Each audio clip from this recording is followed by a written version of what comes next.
Video तक हमने electric circuits बनाना सीख लिया था।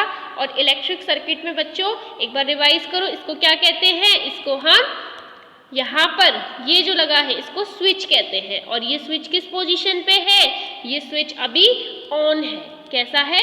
ऑन है। और जब स्विच ऑन है तो फिर बल्ब ग्लो कर रहा होगा ना? यस। तो ये बच्चों बल्ब का सिंबल है और बल्ब ग्लो कर रहा है। ये सेल का सिंबल है ना? ये सेल का सिंबल है। और ये जो लाइन जा रही है ना, इसको क्या कहते हैं? इसको हम वायर कहते हैं, जिसे इस तरह से फिगर में रिप्रेजेंट किया गया है। ठीक है, तो बच्चों आज हम क्या पढ़ेंगे? You might have noticed that a glowing bulb become warm. आपने ये जरूर नोटिस किया होगा कि जो बल्ब है, ग्लोइंग बल्ब यानी जलता हुआ बल्ब जो है वो गर्म पड़ जाता है। Do you know why? आपको पता है क्यों? क्यों वो बल्ब जब हम टच करते हैं तो वो हमें गरम गरम लगता है? क्यों? तो इसके पीछे क्या कारण है बच्चों? इसके पीछे जो भी कारण है वो हमारा नेक्स्ट टॉपिक है। और वो कारण है heating effect of electric current. यानी जब भी इलेक्ट्रिक करंट किसी भी ऑब्जेक्ट से पास होती है तो वो अपना एक इफेक्ट छोड़ती है, यानी उसको गर्म कर देती है।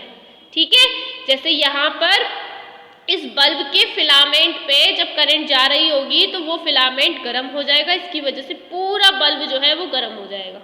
ठीक है, तो चलो बच्चों इसी को कंटिन्यू करते हुए अब हम स्टार्ट कर लेते हैं। Activity 14.2 take an electric cell. आपको क्या करना है? इलेक्ट्रिक सेल लेना है। ठीक है, एक बल्ब लेना है, एक स्विच लेना है और साथ ही लेने हैं वायर यानी तार लेने हैं, connecting wire. Make an electric circuit as shown in figure. और फिर क्या करना है? एक इलेक्ट्रिक सर्किट बनाना है जैसा कि इस फिगर में दिखाया गया है। बट बच्चों इस फिगर में स्विच जो है वो ऑन है अभी, और आपको क्या करना है? स्विच ऑफ करना है। स्टार्टिंग में जो स्विच है वो ऑफ है। कैसा है? ऑफ है। ठीक है, तो आपको स्विच ऑफ रखना है। उसके बाद आपको स्विच ऑन करना है। अभी ये स्विच कैसा हो गया? ऑफ हो गया। ठीक है, अब आपको क्या करना है? स्विच ऑन करना है। तो चलो बच्चों पढ़ते हैं। This activity has to be done using only one cell. और ये एक्टिविटी आपको करनी है, सिर्फ एक ही सेल का इस्तेमाल करना है, कई सारे सेल का इस्तेमाल नहीं करना। Keep the switch in the off position. और स्टार्टिंग में स्विच कैसा है? ऑफ पोजीशन पे है। अभी स्विच कैसा है बच्चों? ऑफ पोजीशन पे है। ठीक है, डज द बल्ब ग्लो? अगर स्विच बंद है तो क्या बल्ब ग्लो करेगा? नहीं करेगा। Touch the bulb. अब बल्ब को छू कर देखो। Now move the electric switch to the on position. अब क्या करना है आपको? अब आपको स्विच ऑन कर देना है। क्या करना है? स्विच को आपको ऑन कर देना है। तो इन दोनों को जोड़ दिया मैंने, तो इसमें क्या हो गया? स्विच ऑन हो गया। ठीक है, and let the bulb glow for a minute और सो। फिर उसके बाद क्या करना है? बल्ब को ऑन पोजीशन में ही यानी जलता हुए बल्ब को लगभग 1-2 मिनट के लिए छोड़ देना है। Again touch the bulb. अब बल्ब को छूकर देखो। Do you feel any difference? क्या आपने कुछ महसूस किया? कुछ अंतर आया? जब आपने स्विच ऑन करने से पहले बल्ब को टच किया था तो आपको वो बिल्कुल नॉर्मल लग रहा था, लेकिन जब आपने उसको ऑन किया उसके बाद बल्ब को टच किया तो आपको कुछ महसूस हुआ बच्चों? तो आपको ज़रूर वो बल्ब जो है वो गर्म लग रहा होगा। ठीक है, after moving the switch back to the off position, फिर क्या करना है? स्विच को फिर से बंद कर देना है और फिर से बल्ब को टच करो। ठीक है, तो फिर वो बल्ब जो है वो धीरे धीरे करके ठंडा पड़ने लगेगा। पहले जब स्टार्टिंग में बल्ब जो था वो नॉर्मल पोजीशन पे था, उसके बाद जैसे ही आपने स्विच ऑन किया बल्ब गर्म पड़ने लगा, फिर स्विच ऑफ कर दिया तो बल्ब जो है वो धीरे धीरे करके अपनी नॉर्मल पोजीशन पे आ जाएगा, यानी फिर से नॉर्मल हो जाएगा। ठीक है, आगे बढ़ते हैं। एक्टिविटी 14.3 इसमें भी बच्चों यही कॉन्सेप्ट समझाया गया है। तो चलो स्टार्ट करते हैं। Make a circuit as shown in figure. अब तो फिगर भी दे रखा है। सर्किट बनाना है आपको कुछ इस तरह का। ये देखो वायर है और ये क्या है बच्चों? की। क्या है? की। इसको स्विच भी कहते हैं, ठीक है। और ये स्विच कैसी पोजीशन पे है? ये स्विच जो है वो ऑफ पोजीशन पे है। ऑफ यानी सर्किट बंद है। Take about 10 centimetre long piece of nichrome wire. आपको लगभग 10 सेंटीमीटर का, जैसे इन दोनों कीलों के बीच में जो वायर है ना, ये नाइक्रोम का लेना है। कौन सा लेना है? नाइक्रोम का तार लेना है, ठीक है। You can get nichrome wire from an electric repair shop. आप कोई भी इलेक्ट्रिक रिपेयर शॉप से खरीद सकते हैं, ठीक है। और you can use a piece of discarded coil of an electric heater. और जो भी इलेक्ट्रिक हीटर होते हैं ना, तो उसमें से कुछ निकल जाता है, कुछ कॉइल टाइप की मिल जाती है, तो वो ले लो। एक पतला सा तार ही तो चाहिए हमें, है ना। और आपको पता है हीटर का क्यों कह रहे हैं? क्योंकि हीटर के जो वायर होते हैं ना, वो भी नाइक्रोम के बने होते हैं, कॉन्स्टेंटन के बने होते हैं। तो नाइक्रोम के वायर जो हैं उनकी एक अलग प्रॉपर्टी होती है, ठीक है। तो इनको पढ़ेंगे हम। तो देखो आगे बढ़ते हैं। Touch the wire. सर्किट अभी ऑफ है तो आप वायर को टच करके देखो। Now switch on the current in the circuit by moving the switch to the on position. उसके बाद क्या करना है? स्विच को ऑन कर देना है। आफ्टर अ फ्यू सेकेंड्स, यानी कुछ सेकेंड्स के बाद वायर को टच करके देखो। Do not hold it for a long time. बहुत देर तक पकड़े मत रहना। क्यों? आपने स्विच ऑन कर दिया है बच्चों, ठीक है।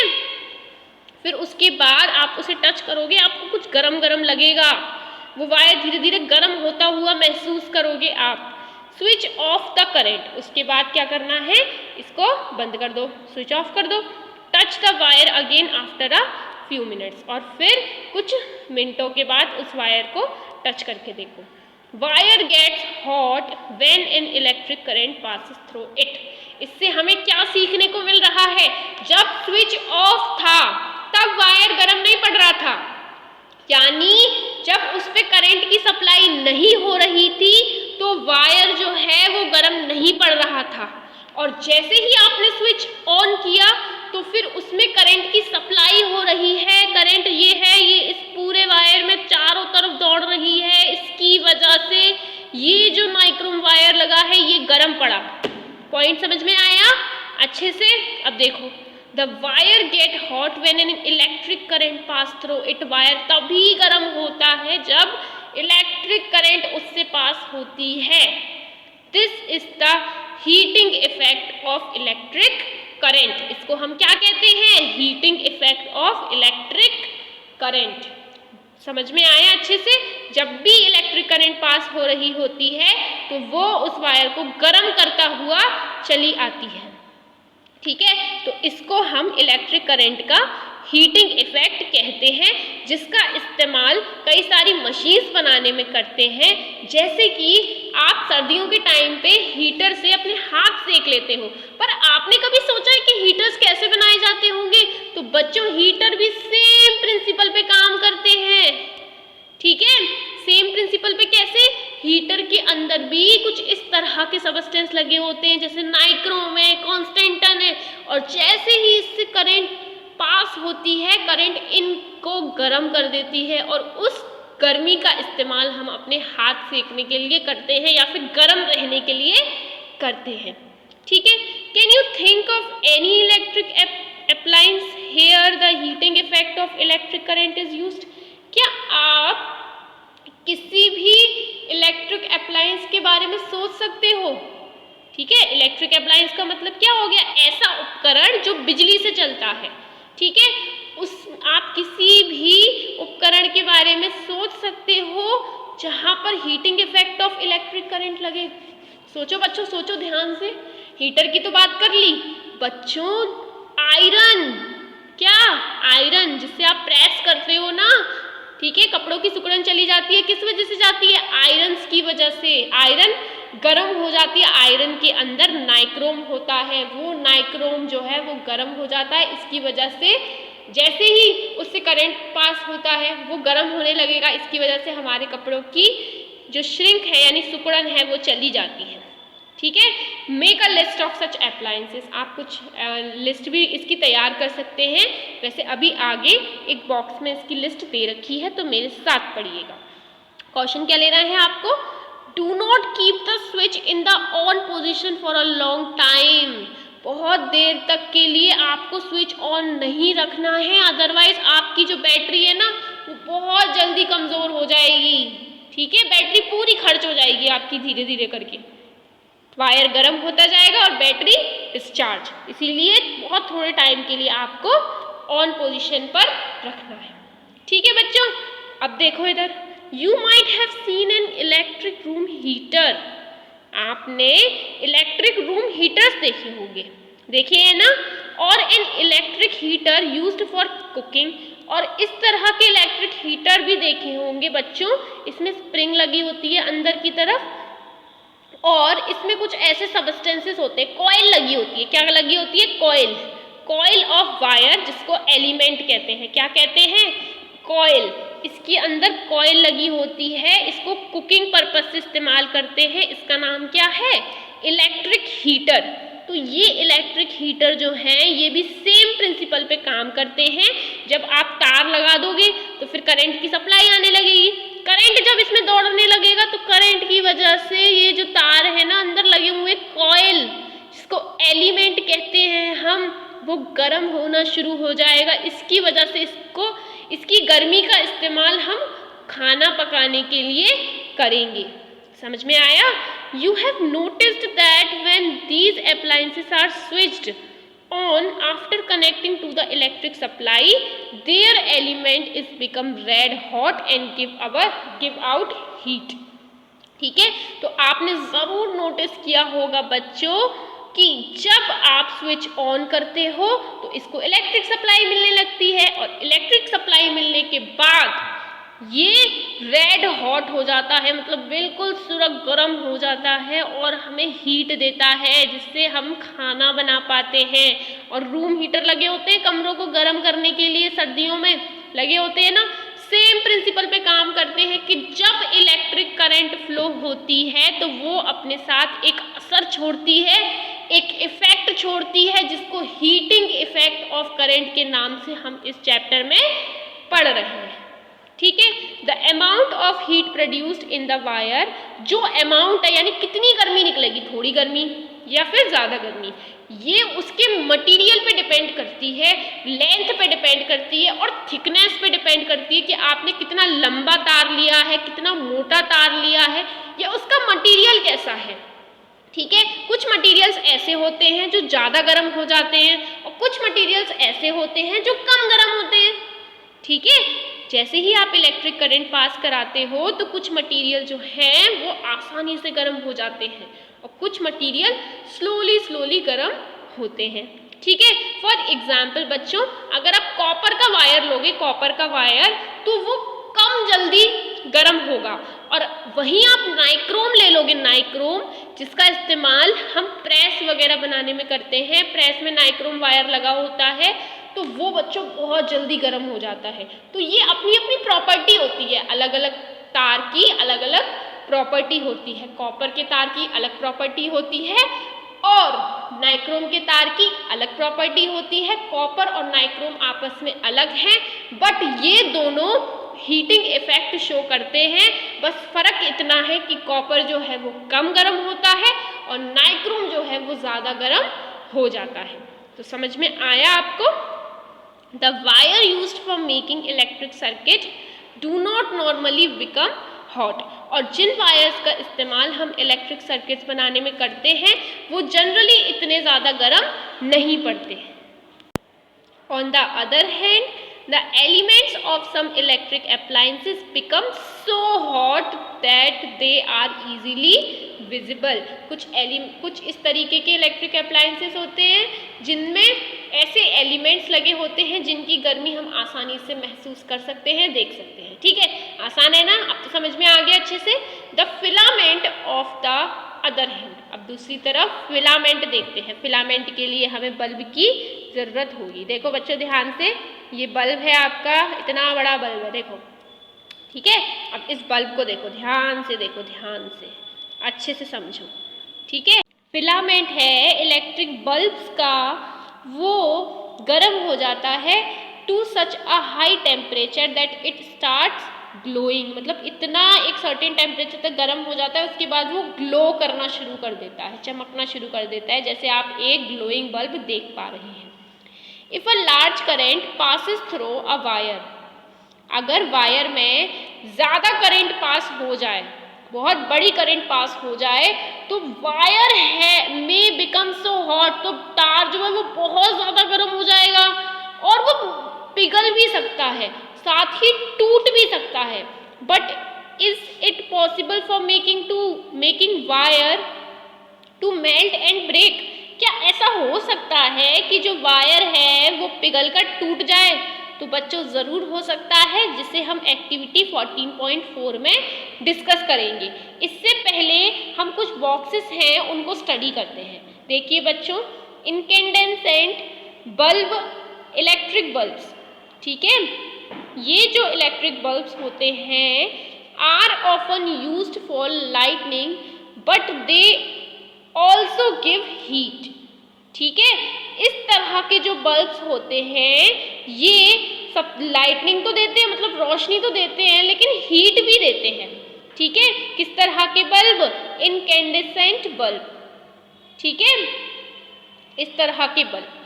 It means that a part of electricity consumed is used in producing heat, यानी जो कुछ पार्ट है ना इलेक्ट्रिसिटी का, इलेक्ट्रिसिटी मिल रही है तो वो हीट के फॉर्म में भी इस्तेमाल हो रहा है, ठीक है। This is not desirable as it result in the wastage of electricity, इससे इलेक्ट्रिसिटी की बर्बादी हो रही है। क्यों? क्योंकि वो हमें तो सिर्फ रोशनी से मतलब है ना, हीट से तो मतलब है नहीं। हीट तो वायर को नहीं, हीट तो इलेक्ट्रिकल अप्लायंस को नहीं देनी चाहिए, ठीक है, बट वो तो देता है, इफेक्ट तो इफेक्ट है। तो इसके लिए क्या करते हैं, फ्लोरोसेंट ट्यूबलाइट्स और कंपैक्ट फ्लोरोसेंट ट्यूबलाइट्स लैम्प का इस्तेमाल हम करते हैं। किसका इस्तेमाल करते हैं? फ्लोरोसेंट ट्यूबलाइट्स और कंपैक्ट फ्लोरोसेंट लैम्प्स, जिसको CFLs कहते हैं। CFLs की फुल फॉर्म क्या होती है बच्चों? कंपैक्ट फ्लोरोसेंट लैम्प्स, इनका इस्तेमाल हम करते हैं। ये हमें ज़्यादा रोशनी देते हैं और बहुत कम हीट देते हैं, ठीक है। ये काफ़ी ज़्यादा बेटर है, इनका इस्तेमाल लाइट लेने के पर्पज से हम कर सकते हैं, ठीक है।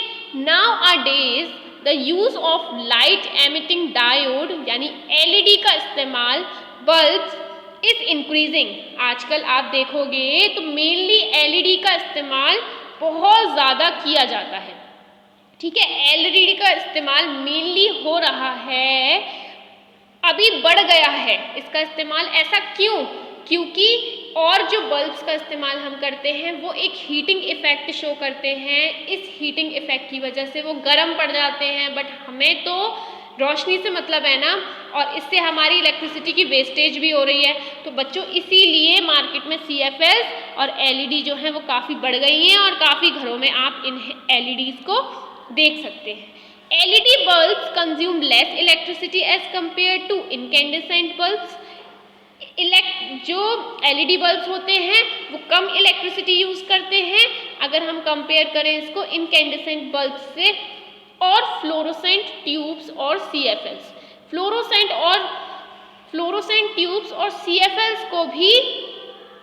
CFLs को छोड़कर ये आगे बढ़ गया, यानी सबसे ज़्यादा जो बल्ब है, सबसे ज़्यादा यूज़ होने वाला बल्ब जो है ना वो LED हो गया है। कौन सा हो गया है? LED, और उससे कम CFLs और उससे सबसे कम इलेक्ट्रिक बल्ब, ठीक है।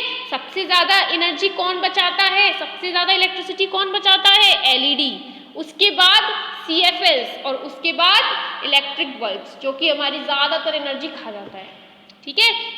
एनर्जी को मैं एज अ इलेक्ट्रिसिटी बोल रही हूँ, ठीक है।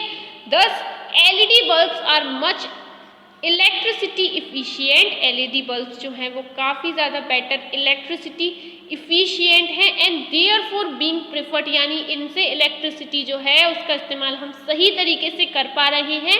That is why we are called it as a electricity efficient और ये काफ़ी ज़्यादा लोग प्रेफर करते हैं, अपने घरों में लगवाते हैं एलईडी बल्ब। ठीक है। It is advised to use electrical appliances and gadget. ऐसा कहा जाता है कि इलेक्ट्रिकल अप्लायंसेस और गैजेट्स का इस्तेमाल करने पे विच आर इलेक्ट्रिसिटी इफ़िशियंट, यानी आप उन्हीं इलेक्ट्रिकल अप्लायंस और गैजेट का इस्तेमाल करें जो कि इलेक्ट्रिसिटी इफ़िशियंट है, यानी वो इलेक्ट्रिसिटी कम खाए। ठीक है। Bureau of Indian standard, Indian standard का एक ब्यूरो है बच्चों, new Delhi assign a standard mark on the product. जैसा कि आपको पता है हर तरह के जो प्रोडक्ट होते हैं कंपनी के, ठीक है, उस पर कुछ एक मोहर लगी होती है जिसको हम ब्यूरो ऑफ इंडियन स्टैंडर्ड्स के नाम से जानते हैं। ठीक है बच्चों, तो इसी तरीके का मार्क जो है वो मार्क ISI मार्क है जो कि इलेक्ट्रिकल अप्लायंसेस पर मिलता है, और ये मार्क उसकी क्वालिटी को इंडिकेट करता है कि वो अप्लायंस कैसा है। ठीक है। Which is an assurance of conformity to the specification given on the products, यानी इससे अगर आप ISI मार्क देख लेते हो तो आपको कंफर्मिटी मिल जाती है कि ये जो आप प्रोडक्ट खरीद रहे हो इसका स्पेसिफिकेशन हो जाता है कि ये बिल्कुल सही है। ठीक है। It is therefore suggested to use ISI mark products. इसीलिए ये कहा जाता है कि जिन प्रोडक्ट्स पे ISI मार्क लगा है उन प्रोडक्ट्स को खरीदिए। क्यों? क्योंकि वो प्रोडक्ट्स बहुत अच्छे होते हैं। जैसे बच्चों ये एक गीज़र है, इसको गीज़र बोलते हैं। अब इस गीज़र पर ये देखो, ये एक ISI मार्क लगा हुआ है जिसे आप देख पा रहे हैं। ठीक है बच्चों, इसको हम ISI मार्क कहते हैं, और इसको और ज़्यादा जूम करके देखना है तो ये आपकी स्क्रीन पर ISI मार्क गिवन है। ठीक है। Fluorescent tubes and CFLs contain mercury vapour. जो फ्लोरोसेंट ट्यूब्स हैं और साथ ही CFLs हैं, इनके अंदर मरकरी वेपर होती है जो कि जहरीली होती है, पर्यावरण में बहुत ज़्यादा जहरीली होती है। देयरफॉर डैमेज फ्लोरोसेंट ट्यूब्स और CFLs need to be disposed off safely. और पता है आपको, जब भी आपकी कोई भी CFL खराब हो जाए या फिर कोई भी फ्लोरोसेंट ट्यूब जो है वो खराब हो जाए तो आपको उसे बहुत सेफली डिस्पोज करवाना चाहिए। समझ में आ रहा है? ऐसे ही नहीं कि घर में बच्चों को दे दी, बच्चे खेल रहे हैं उससे, वो काफ़ी ज़्यादा जहरीली होती है, उसके अंदर मरकरी की वेपर। और जहरीली क्यों है? क्योंकि उसके अंदर मरकरी की वेपर है जो कि काफ़ी ज़्यादा नुकसानदायक है। ठीक है। इसीलिए कोई भी इलेक्ट्रिक अप्लायंस से खेलना मत। ठीक है। जैसे कि CFLs हो गए, CFLs को आपने तोड़ दिया और फिर उसका इस्तेमाल करने लगे। बच्चों ऐसा नहीं करना। क्यों? क्योंकि उनके अंदर मरकरी की वेपर है। ठीक है। तो इसी के साथ इस चैप्टर को अब हम कंटिन्यू करेंगे अपनी नेक्स्ट वीडियो में। तब तक के लिए बाय बाय बच्चों।